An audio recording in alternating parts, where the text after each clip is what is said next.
রানীগঞ্জের কালিন্দী থেকে মামের অর্ধগলিত মরদেহ উদ্ধার করেছে পুলিশ। এ ঘটনায় মামলা দায়ের করেছে নিহতের স্বামী। সন্দেহভাজন গৃহ শিক্ষিকা সহ গ্রেপ্তার করা হয়েছে 4 জনকে। একজনকে সাক্ষী হিসেবে নেওয়া হয়েছে হেফাজতে। এ বিষয়ে আরও জানাতে রানীগঞ্জ মডেল থানা থেকে যুক্ত হচ্ছেন সহকর্মী মাহবুব হাসান রিপন।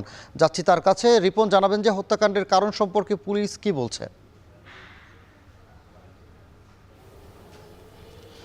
সানি, হত্যাকাণ্ডের কারণ সম্পর্কে পুলিশ এখন পর্যন্ত সরাসরি মন্তব্য করতে বা অফিসিয়াল মন্তব্য করতে রাজি হননি। তারা বলছেন যে ঘটনাটি তদন্তাধীন রয়েছেন এবং তদন্তর পরে তারা একটি প্রেস ব্রিফিংয়ের মাধ্যমে আমাদেরকে ঘটনা কিভাবে ঘটেছে সেই বিষয়টি তারা জানাবেন।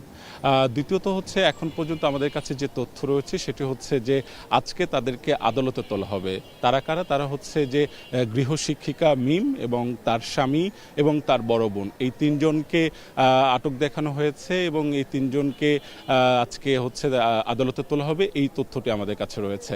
এবং একজন সাক্ষী হিসাবে গৃহশিক্ষিকা মিমের যে ছোট বোন, খুবই ছোট, তাকে হচ্ছে সাক্ষী হিসাবে দেখানো হয়েছে, তাকে আদালতে নেওয়া হচ্ছে না। গৃহশিক্ষিকার বাড়ি হচ্ছে ফরিদপুর। তার অর্থাৎ তার বাবা মা আসলে যে নাবালিকা যিনি রয়েছেন তাকে হস্তান্তর করা হবে, এরকম তথ্য আমরা পেয়েছি।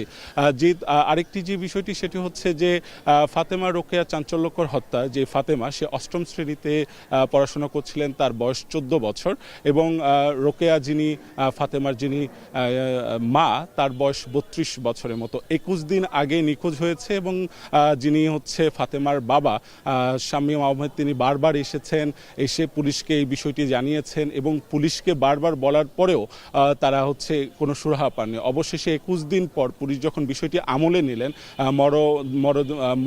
মরদেহ পচে গলে যখন গন্ধ বেরোচ্ছিল, তখন কিন্তু পুলিশ ঘটনাস্থলে গিয়ে তার একটি বাসা থেকে ফাতেমা এবং আরেকটি ভাড়া বাসা থেকে রোকেয়ার মরদেহ উদ্ধার করে।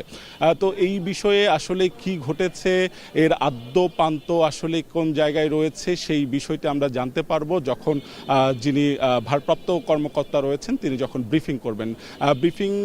ব্রিফিংয়ের সময়টা হয়তো বা আমরা দুপুরের পর নাগাদই জানতে পারবো। তবে প্রিজন ভ্যান চলে এসেছে কিছুক্ষণের মধ্যেই।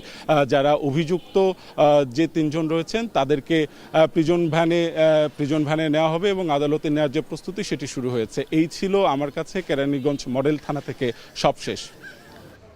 কেরানীগঞ্জ থেকে মামের হত্যাকাণ্ডের সবশেষ খবর।